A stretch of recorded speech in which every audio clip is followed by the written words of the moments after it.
Hey guys, PSA Airsoft here again. Sorry about the downtime. I had some personal issues I had to take care of. Sorry about that 5 months. Um, anyway, I'm here reviewing this gun, that I recently got.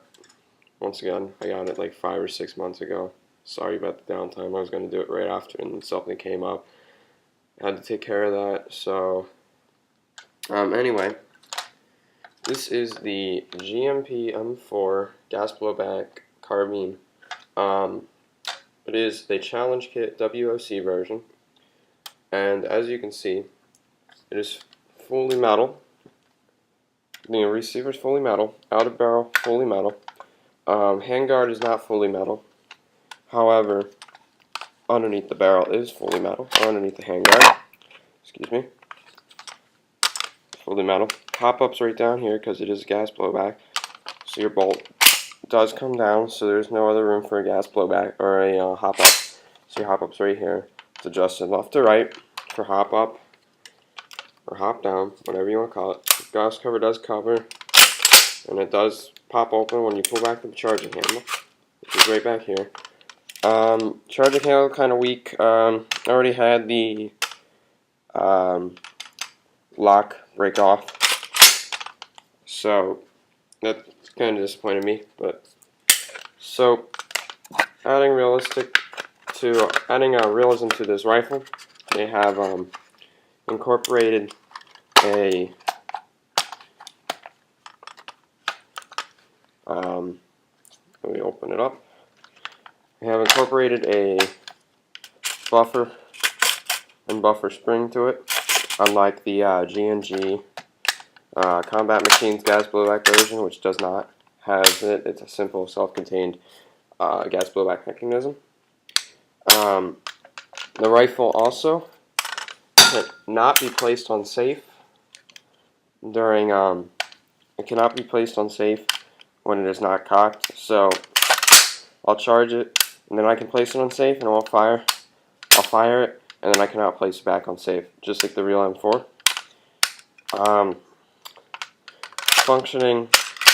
Everything functions on this rifle, so any part you see on it will function. It does have its function. This is your bolt release right here, and I just locked it back manually because there's no mag in it right now. So I bump it, and the mag will spring, the bolt fall forward. And the foregrip I did have to install myself, along with the rail. I cannot remember, Weaver rail, I believe it is. Can't remember the exact one. Flip up sights, adjustable for windage and elevation. You got your windage right here, and elevation actually is on the sight itself. This is the Fighting Cat version of it. So you got yourself your Fighting Cat logo with close combat, and then your PAW, along with your make split-second decisions to avoid friendly casualties. You got your fire selector, which is high to safe. Fibula is that is semi, which stands for fighting in built-up areas, and then you got your OBUA, which is operations in built-up areas. The OBUA is full auto. It's a GMP. One thing I do want to mention before I say that is the sight. The front sight's also adjustable for elevation. Can't remember anything. I keep forgetting this because I am totally out of it today. This is your forward assist. It does function. It does knock the bolt forward. So everything, like I said, is functional on this rifle. You also have your skull over here. Then you have your fibula, obua, and sorry guys, I'm dyslexic. I can't remember a damn thing. Anyway, fibula, hide, obua, and then I'll open it up for you guys to see internals next. Alright guys, I just opened up the top and lower, the bottom and top receiver. This is your extendable, your retractable stock. It is just a simple stock, no crane stock or anything. It is on the buffer tube, and it's an actual buffer tube because you have to put your spring buffer. This is the stock spring or stock buffer that actually came with it. It's not the plastic speed buffer. It's an aluminum buffer with a rubber buffer. Can't remember the term for it. It's got the rubber in the back, so it doesn't knock against the back of your buffer tube, which is nice considering the plastic one did not have that. Even though it was plastic, I still did not like it, but that was stock, so I didn't have to worry about that. So you got your retractable 6 position, 1, 2, and then you got your 3, 4, 5, and 6 position. Here are your internals. You got your hammer. These are all hardened aluminum internals.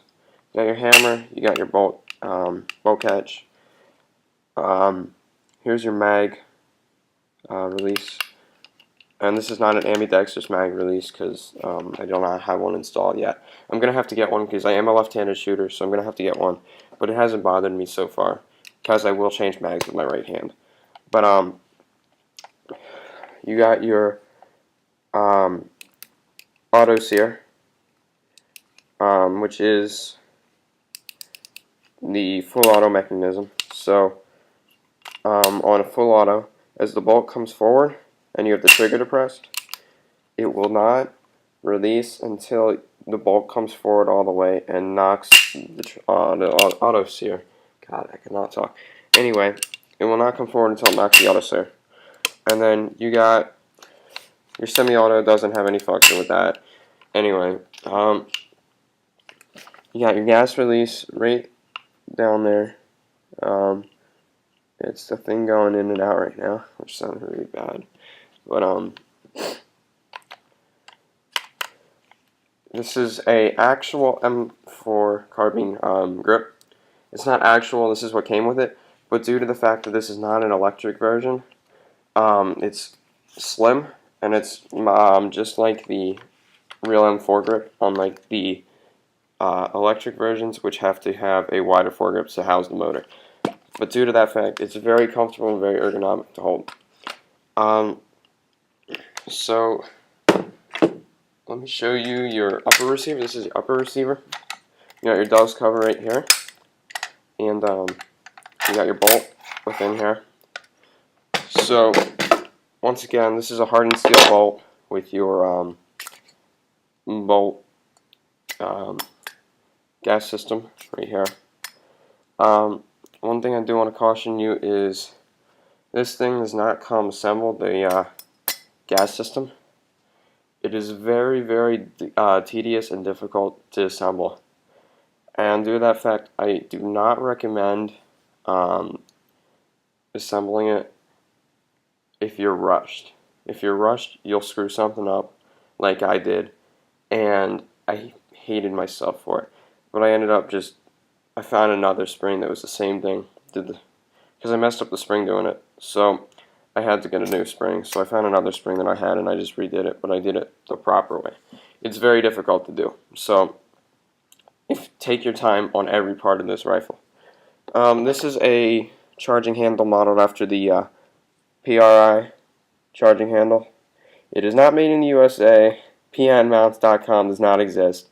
And US patent, that's just printed on there. Your bolt does weigh about a half a pound, quarter of a pound, third pound, something like that. It's a lot of aluminum, and it's hardened aluminum, so you shouldn't have to worry about it breaking on you. One more thing that I do want to mention is the fact that the hammer that was included in here does not have a roller on the top of it, so over the time there's going to be wear on it. It's not a big deal until probably 10,000 shots, I want to say. After that, if you haven't already, replace it with a roller, with a hammer with a roller on top. This way you're not wearing away your bolt. One other thing that I do want to say is do not mess with your bolt, or not your bolt, your do not like manually depress your bolt or your bolt catch while Do not manually depress your bolt catch while pulling back your charging handle, because that puts a lot of tension on the bolt catch. And as you can see, my friend did that, and he wore away this. It still works, but I just don't like it because it kind of bothers me because I'm like an OCD person. So now I'll reassemble it and show you guys the rest of it. Alright guys, so a few more external features I would like to show you. You got, this is your trigger guard. This is stock too. So pretty much all the stuff on it is stock. This is not the Magpul version like they have online. There is a Magpul version. It does come with a mag. This one does not come with a mag, by the way, so you're going to have to order that. But this is a nice trigger guard. And it's polymer, and the edges are very, very sharp when you first get it. So I had to do some work on it. I filed and trimmed this whole thing down. So this is a kind of a customized trigger guard. But so is the handguard. I had to put the weaver rail on it. There's an imitation gas tube in here. I highly recommend installing it, even though technically you don't need it, because the imitation gas tube locks this steady, the front sight steady, the iron sight, and it also locks the delta ring in place. So I recommend installing it because it will not move once the gas tube is installed. Given that this was a kit, it did come with extra parts. So this black steel flash hider that you see on it, this came in the kit. This is like a $30 part. It also came with its orange counterpart, so I don't keep the orange one on because I'm an idiot, but I don't live anywhere where I'm going to need it, like a neighborhood or something like that. I do live in a neighborhood, but who gives a crap because no one really cares. And plus I got plenty of property. I'm not going to be running into my neighbor's backyard with a freaking M4 that looks like the real thing. That also operates like it. So this is my black steel one. It's nice and heavy actually. It kind of weighs the same amount as the bolt. Hard to believe, but it does. It's a very ergonomic rifle, as you can see. So I'll just move back so you can see the entire thing. So this is the stock, fully retracted, fully extended. It's a fairly long rifle. This is the long version barrel. It is not the short version. The short version will stop about right here, and that's where your flash hider will come to. But it's still a nice rifle for having the, this is the short version. But for having the short version, it's still a very nice rifle. It will not shoot as hot like this thing. This thing shoots fairly hot. So let me answer that phone call.